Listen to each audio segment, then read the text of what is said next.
a melting pot of cultures. Pardon me. So, I am apparently 33% from Central Scotland and Northern Ireland. I am 5% Northern Wales and Northwest England. I am 3% Munster Island, 3% Northeastern Scotland, and 2% Isle of Man. Now, if we go, that's just the Celtic and Gaelic regions.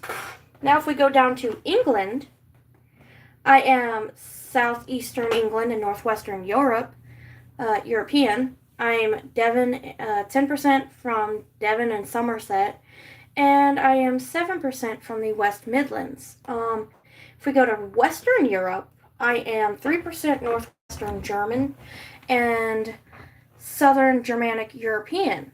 If we go down to West Africa, I am 1% Nigerian and 1%, and I'm going to butcher this because I've never said this word a day in my life.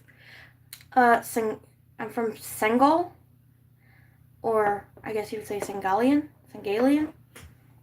Anyways, I did not know I was from West Africa, so that was really cool. So I'm going to look at my journeys, which is where my ancestors came from and how they got here. So I apparently had ancestors in early Georgia coastal plains and northern Florida. They settled there. I had some ancestors when they came over here that lived in eastern Kentucky and western West Virginia. They were settlers in the eastern Kentucky coal fields in the Smoky Mountains. I had ancestors that were in Missouri when they came over here from England. And from West Virginia, I had people or ancestors that settled in Jackson and Kanawha County, which was really cool. And they also give you like different traits that come along with your like genetics and ancestors. So we're gonna start with the personality traits. I apparently, oh, hold on.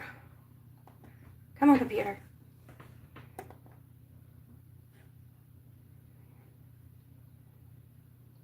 Let's see. Okay. Why is it doing that?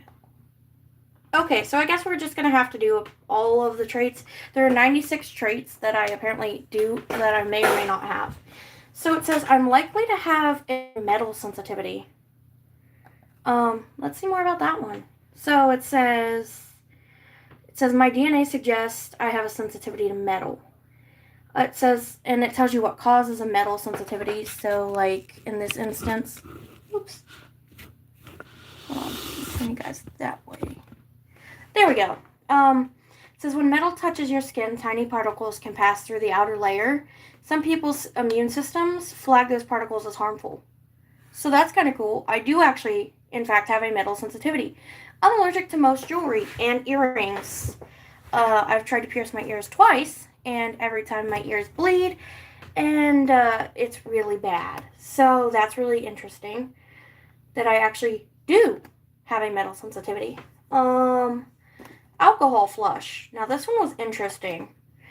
This one apparently comes from my Irish side, and it says alcohol flush is a common reaction in response to drinking, and it says it says where in the world does your alcohol flush come from or lack thereof? And it came from the Celtic and Gaelic regions, which is central Scotland and Northern Ireland. So apparently I will not flush if I drink alcohol. Interesting. I thought that was really cool. Asparagus odor. Unable to smell asparagus metabolites, which is true. I really can't smell it. Bitter sensitivity. Able to taste a certain bitter flavor. And it says PTC is a bitter chemical found in foods like Brussels sprouts. And your ability to taste PTC is largely determined by a single gene. But yeah, I can taste PTC and I really do love Brussels sprouts and kale, and stuff like that. So yeah, I can taste PTC, which is either like a dominant gene or a recessive gene. There's no in between. You either can or can't. Let's see.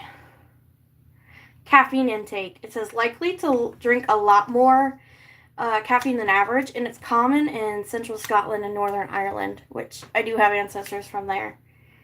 Cilantro version. Unlikely to enjoy cilantro, common in central Scotland and Northern Ireland. Very true. I cannot eat pico de gallo with cilantro in it because it just tastes like fresh garden dish soap. Let's see. I'm apparently less attractive to mosquitoes. Very likely to get motion sickness and vertigo.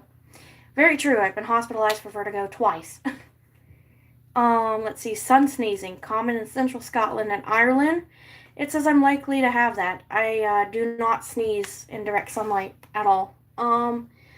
See, sweet sensitivity. I have a very big sweet tooth. That's one of the things. Ticklishness. I'm very likely to be ticklish. Tolerating dairy. Very intolerant.